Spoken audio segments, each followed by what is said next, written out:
ఏలూరు జిల్లా బుట్టాయిగూడెం మండల కేంద్రంలో మాజీ ఉప ప్రధాని బాబు జగజ్జీవన్ రామ్ 118వ జయంతి వేడుకలను అరుంధతి కాలనీ వాసులు ఘనంగా నిర్వహించారు.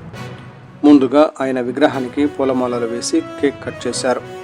అనంతరం స్థానిక సామాజిక ఆరోగ్య కేంద్రంలో రోగులకు పండ్లు, రొట్టెలు పంచారు.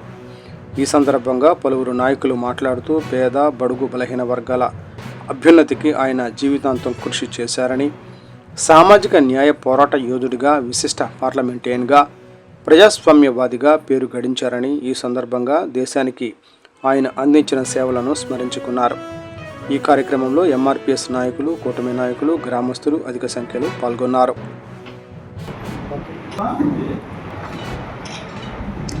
అందరికీ నమస్కారం.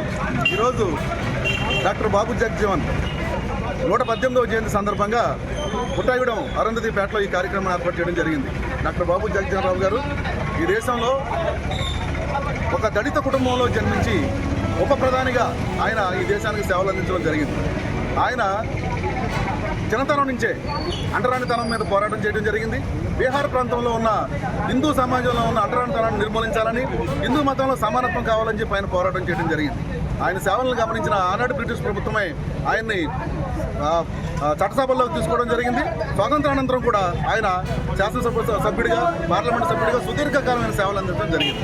అంతేకాదు డాక్టర్ బాబు జగజ్జీవన్ రావు గారు 1971లో పాకిస్తాన్తో జరిగిన యుద్ధంలో ఆయన కేవలం 13 రోజుల్లోనే పాకిస్తాన్ని చిత్తుగా ఓడించి ఆయన బంగ్లాదేశ్ అనే కొత్త దేశాన్ని ఏర్పాటు చేయడానికి ఆయన ఎంతో కృషి చేయడం జరిగింది. అదేవిధంగా ఆయన కార్మిక శాఖ మంత్రిగా పనిచేసినప్పుడు కార్మికులందరికీ కూడా ఖచ్చితంగా సెలవులు ఉండాలని చెప్పి ఆదివారం సెలవుతో పాటుగా మిగిలిన సెలవులతో కూడా ఆయన పోరాటం చేయడం జరిగింది. అంతేకాకుండా ఆయన వ్యవసాయ శాఖ మంత్రిగా పనిచేసినప్పుడు భారతదేశం ఆనాడు కరువు పరిస్థితులు అనుభవిస్తున్న తరుణంలో ఆయన హరిత విప్లవం ఎంఎస్ స్వామినాథన్ గారిని తీసుకొని ఆయన హరిత విప్లవం అనే ఒక ప్రక్రియ మొదలుపెట్టి దేశంలో ఈనాడు మిగులు ధాన్యాలు ఉన్నాయి అని అంటే, అధిక దిగుబడి వచ్చి మిగులు ధాన్యాలు ఉన్నాయని అంటే ఆనాడు ఆయన చేసిన సంస్కరణలు అని చెప్పి మనం గుర్తు చేసుకోవాల్సిన అవసరం ఉంది. అటువంటి మహనీయుని స్మరించుకోవడం, ఆయన సేవలు స్మరించుకోవడం దళిత జాతికి లభించిన ఒక మంచి అవకాశంగా భావిస్తూ ఈ కార్యక్రమంలో యువత అందరూ కూడా భాగస్వాములు కావాలని తెలియజేస్తూ అందరికీ నమస్కారం. Thank you. బుట్టాయిగూడెంలో అరుంధతి పేట దగ్గర ఏర్పాటు చేయబడిన మన భారతదేశం యొక్క ముద్దుబిడ్డ, ప్రపంచ మేధావి, సుదీర్ఘకాలం పాటు 40 సంవత్సరాల పాటు పార్లమెంటేరియన్గా పనిచేసిన బాబు జగజ్జీవన్ రామ్ గారి యొక్క 118వ జయంతి కార్యక్రమాన్ని ఘనంగా జరుపుకోవడం జరుగుతుంది. వారి నుంచి మనం పొందాల్సిన స్ఫూర్తి, నేటి యువత ఆచరించాల్సిన విధానాలు ఖచ్చితంగా మనం గమనించాలి. ఇక్కడ ఏదైతే మహనీయుల యొక్క జయంతి కార్యక్రమాలు, వర్ధంతి కార్యక్రమాలు జరుపుకునేటప్పుడు వారి యొక్క జీవ చరిత్రను తెలుసుకొని మనం కూడా వారి బాటలో నడవాలి.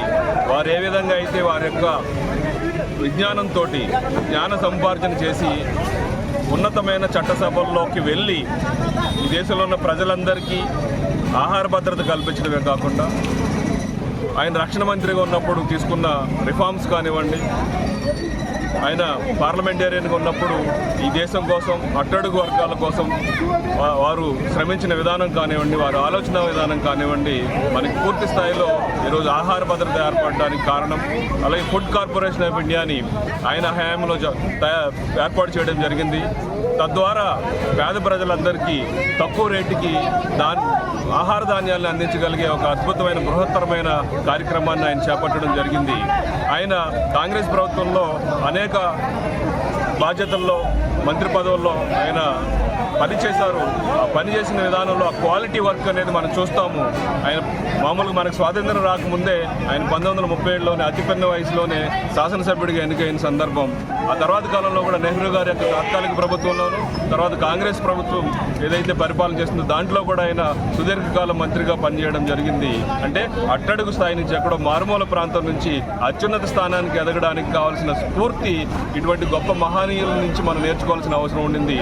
ఇందులో మన సమాజంలో ఉన్న డిఫరెన్సెస్ ఏవైతే ఉన్నాయో, వర్గాల్లో ఉన్న డిఫరెన్సెస్ ఏవైతే ఉన్నాయో, ఎవరైతే వెనకబడిన తరగతులు ఉన్నారో, ఎవరైతే విద్యకు దూరంగా ఉన్నారో, ఎవరైతే సమాజంలో ఇంకా గౌరవాన్ని పొందడానికి దూరంగా ఉన్నారో వారి అందరి యొక్క ఆకాంక్షల్ని తీర్చుకోవడానికి మన యువతరం చేయాల్సిన అంశం ఏంటంటే వారి యొక్క బాటలో నడుస్తూ వారిలాగా మనం ఎదగాలని, వారి కంటే ఎక్కువ ఉన్నత స్థాయికి ఎదగాలని, ప్రపంచ స్థాయికి ఎదగాలని మనం ఈ సందర్భంగా ఆయన జయంతి